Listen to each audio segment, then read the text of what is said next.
Преди 20 години поставихме едно семе. Не просто в земята, а в бъдещето. Повярвахме, че българското земеделие заслужава повече. Повече иновации, повече наука, повече устойчивост. Но не за това сме тук. Посмяхме да сме първи. Първите с защитен фосфор, първите с сяра в гранула, първите, които полетяха с дронове. Но не за това сме тук. 20 години опит, доверие и страст, но продължаваме да гледаме напред. Предстоят нови, вълнуващи кампании и инициативи.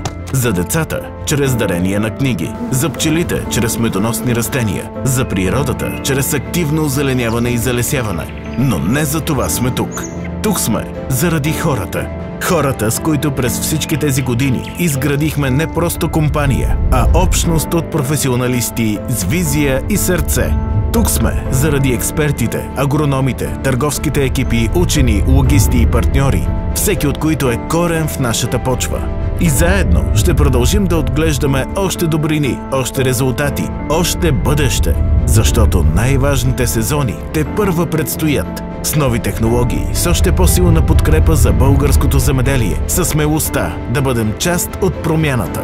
В свят, в който устойчивостта вече не е избор, а дълг.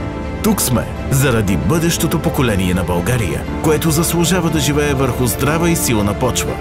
Тук сме, за да кажем не просто благодаря, а продължаваме заедно. Тимак Агро България. 20 години растем заедно. Смисъл за земята, с грижа за поколенията, за едно устойчиво земеделие.